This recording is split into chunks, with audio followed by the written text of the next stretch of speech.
नमस्कार दोस्तों, मैं रजत सिंघल एक बार फिर आपका स्वागत करता हूं मनी मैरिज यूट्यूब चैनल पर, जहां हम बात करते हैं टैक्स और इन्वेस्टमेंट दोनों के ही बारे में। आज भी मैं आपसे कुछ इन्वेस्टमेंट से रिलेटेड बात करने वाला हूं सेबी के उस नए सर्कुलर के बारे में जो हो सकता है आने वाले समय में शेयर मार्केट में होने वाली उथल पुथल का एक मेन रीज़न बने, क्योंकि इस नए सर्कुलर ने म्यूचुअल फंड कंपनीज पे रेस्ट्रिक्शन इंपोज कर दिया है। उस रेस्ट्रिक्शन के चलते जो भी शेयर मार्केट में बदलाव होगा, आज इस वीडियो में उस बारे में हम चर्चा करेंगे और चर्चा करेंगे कि आपको इस नए सर्कुलर आने के बाद में क्या क्या डिसीजंस लेने चाहिए, क्या क्या अपनी इन्वेस्टमेंट स्ट्रेटेजी में बदलाव करने चाहिए ताकि आप इस सर्कुलर का बेनिफिट ले सकें। क्योंकि सेबी का मतलब है security exchange board of India, और ये जो बोर्ड बनाया गया है ये आप ही के हित के लिए बनाया है, इन्वेस्टर्स के हित के लिए बनाया गया है। तो जो इसने सर्कुलर 11 सितंबर को ये सर्कुलर निकाला है, इस वीडियो में आपको बताऊंगा उस सर्कुलर में आपके लिए क्या क्या फायदे की बातें हैं। तो चलिए स्टार्ट करते हैं।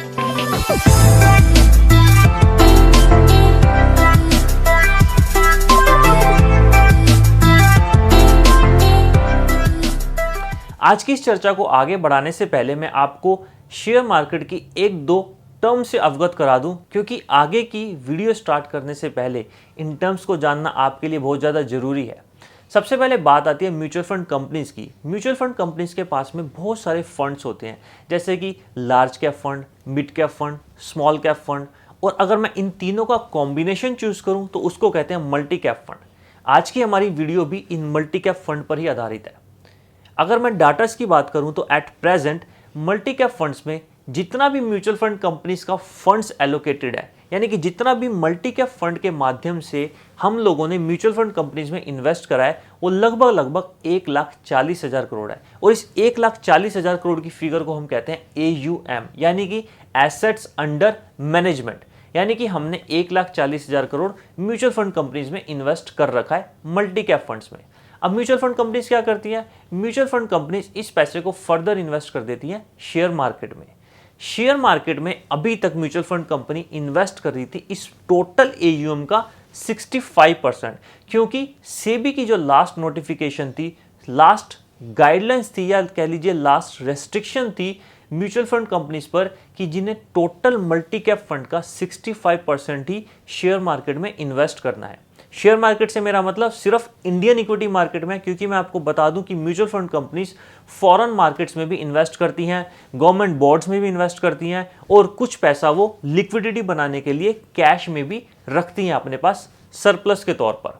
बट अब 11 दिसंबर 2020 को सेबी ने सर्कुलर नंबर 172 के जरिए जितनी भी इंडियन म्यूचुअल फंड कंपनीज हैं उन पर रेस्ट्रिक्शन लगा दी है कि वो टोटल AUM का, बात यहां सिर्फ मल्टी कैप फंड की हो रही है, कि मल्टी कैप फंड के टोटल AUM का उन्हें 75% पैसा इंडियन इक्विटी मार्केट में इन्वेस्ट करना जरूरी है। यही नहीं, इस 75% फंड को उन्हें इक्वली डिस्ट्रीब्यूट करना पड़ेगा लार्ज कैप, मिड कैप और स्मॉल कैप फंड्स में। अब एक नजर डाल लेते हैं डाटास पे, क्योंकि डाटास ही आपको बताएंगे कि ये जो 75% पैसा इंडियन इक्विटी मार्केट में आने वाला है, इससे मार्केट में क्या उथल पुथल हो जाएगी। तो मेरे साथ बने रहिए इस वीडियो में। अब आपको बता रहा हूं कि वो डाटास जिससे आपको डिसीजन लेना है कि अब आपको स्ट्रेटेजी किस हिसाब से चेंज करनी है। इससे पहले जान लेते हैं कि मिड कैप, स्मॉल कैप और लार्ज कैप फंड होते क्या हैं। जितना भी इंडियन इक्विटी मार्केट के अंदर टोटल कंपनीज लिस्टेड हैं, उसकी फर्स्ट 100 कंपनीज को हम कहते हैं लार्ज कैप फंड, यानी कि जो टॉप 100 कंपनीज हैं उनको हम कहेंगे लार्ज कैप फंड। इसके बाद 101 से लेके 250 तक, यानी जो नेक्स्ट 250 कंपनीज है, वो कंपनीज आती हैं मिड कैप फंड की श्रेणी में। और इसके बाद 500 के बाद जितनी भी कंपनीज हैं उनको हम कहते हैं स्मॉल कैप कंपनीज। तो एज पर न्यू गाइडलाइंस जितना भी ये 1,40,000 करोड़ का AUM है, इसका 50% पैसा, देखिए 75% पैसा इंडियन इक्विटी मार्केट में आना है, 25% लार्ज कैप में इन्वेस्ट होना है। लार्ज कैप की बात अभी नहीं करते हैं, बात अभी करते हैं मिड कैप और स्मॉल कैप फंड की। तो इस 1,40,000 करोड़ का 50% पैसा स्मॉल कैप और मिड कैप फंड में आने वाला है। अब अगर मैं डाटास की बात करूं तो जहां 50% यानी कि 70,000 करोड़ रुपए इन मिड कैप और स्मॉल कैप फंड में इन्वेस्ट होना चाहिए था, एट प्रेजेंट ये पैसा सिर्फ 35,000 करोड़ ही इन्वेस्टेड है, यानी कि 50% ही इन्वेस्टेड है। जितना कि सेबी ने रिस्ट्रिक्शन लगाई है उसका मात्र 50% ही अभी तक इन्वेस्टेड है। यानी कि जनवरी 2021 तक जितनी भी म्यूचुअल फंड कंपनीज हैं उनके पास समय है कि वो इस 1,40,000 करोड़ का डिस्ट्रीब्यूशन अकॉर्डिंग टू सर्कुलर कर ले। अब अगर आप खुद सोचिए 1,40,000 करोड़ मार्केट में आएगा तो मार्केट कहाँ जंप करेगी, मार्केट में तो दिवाली बन जाएगी। बट रुकिए, 1,40,000 करोड़ फ्रेश मार्केट में नहीं आने वाला। अब आप जरा सोचिए कि 1,40,000 करोड़ लार्ज कैप फंड से ही निकल के तो मिड कैप फंड में आएगा, यानी कि जहां एक तरफ पैसा निकलेगा वहीं तो दूसरी तरफ मार्केट में आएगा। तो मार्केट में कोई फ्रेश इन्वेस्टमेंट नहीं होने वाली है, बस लार्ज कैप फंड से पैसा निकलकर मिड कैप और स्मॉल कैप फंड में जाएगा। और वो जाएगा किस फंड में, कितना, यहाँ मैं आपको ये बता दूं, इस न्यूज़ के चलते आप ऐसा मत कीजिए कि स्मॉल कैप और मिड कैप फंड में ये सोच लें कि फ्रेश इन्वेस्टमेंट आने वाली है और उसमें बाइंग स्टार्ट कर दें। जैसा कि मैंने अभी वीडियो में आपको बताया कि स्मॉल कैप सेक्टर में 500 से नीचे तमाम कंपनी, यानी बहुत सारी कंपनियां स्मॉल कैप फंड में, जो कि आपको सेलेक्ट करना बहुत डिफिकल्ट हो जाएगा कि कौन सी कंपनी में कौन सी म्यूचुअल फंड कंपनी कितना पैसा इन्वेस्ट कर रही है।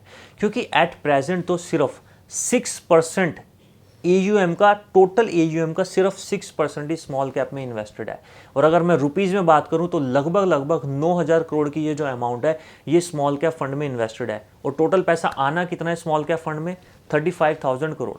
35,000 करोड़ आना है, होना चाहिए था 35,000 करोड़, जबकि अभी एट प्रेजेंट सिर्फ 9,000 करोड़ ही इन्वेस्टेड है। यानी लगभग 25,000 करोड़ का पैसा ये जो स्मॉल कैप फंड में आएगा, इससे definitely small cap fund out perform तो करेगा ही करेगा, और इसी तरह मिड कैप सेक्टर भी आउट परफॉर्म करेगा ही। तो आने वाले समय, आने वाला टाइम हम कह सकते हैं कि स्मॉल कैप और मिड कैप फंड का है। बट जो रिटेल इन्वेस्टर है, छोटा निवेशक है, उसको ये बात जरूर ध्यान में रखनी चाहिए कि फंड्स को, कंपनी को सिलेक्ट करने से पहले अगर वो सोचे कि मिड कैप और स्मॉल कैप फंड में रैली आने वाली है, तो आप ये बात भी जरूर जान लीजिए कि आपके पास में ऑप्शंस बहुत सारे अवेलेबल हैं। क्योंकि लार्ज कैप फंड तो सिर्फ 100 ही फंड्स हैं, 100 ही कंपनीज हैं, उसमें से आप इजीली कोई भी बेस्ट कंपनी सिलेक्ट कर सकते हैं। बट अगर मैं मिड कैप और स्मॉल कैप की बात करूं तो यहाँ बहुत सारी कंपनी है जिसके लिए आपको सिलेक्शन करना बहुत डिफिकल्ट हो जाएगा। इसीलिए थोड़ा सा वेट कीजिए, म्यूचुअल फंड कंपनीज को पैसा इन्वेस्ट करने दीजिए और थोड़ा देखिए कि म्यूचुअल फंड कंपनीज किस सेक्टर में कितना पैसा इन्वेस्ट कर रही है। और वैसे भी मैंने इस चैनल पर एवरी सैटरडे एक सीरीज स्टार्ट करी है जिसमें मैं आपको वीक में होने वाली जितनी भी फ्लक्चुएशंस है उसके बारे में बताऊंगा, और आने वाले हफ्ते में जो भी शेयर मार्केट में मेजर डिसीजन आने वाले हैं उसके बारे में भी आपको बताऊंगा। सो आप एवरी संडे ये जो वीडियो लॉन्च होएगा या एवरी सैटरडे ये वीडियो जो लॉन्च होगा, इसमें आप देख सकते हैं कि आने वाले हफ्ते में आपको क्या डिसीजन लेने हैं, वो इस वीडियो में मैं आपको बताऊंगा। बात इस सर्कुलर की कर लेते हैं। सर्कुलर का बेनिफिट आपको यही है कि शेयर मार्केट में डेफिनेटली कुछ फ्रेश इन्वेस्टमेंट होने वाली है। म्यूचुअल फंड कंपनी आने वाले समय में बहुत मेजर डिसीजन लेने वाली है जिसका आपको शेयर मार्केट पे इफेक्ट दिखेगा। अब बात एक बार कर लेते हैं निफ्टी की, कि निफ्टी पर इस 1,40,000 करोड़ की इन्वेस्टमेंट का क्या फर्क पड़ेगा। तो फ्रेंड्स, जैसा कि मैंने आपको वीडियो में बताया कि कोई फ्रेश 1,40,000 करोड़ मार्केट में नहीं आने वाला है।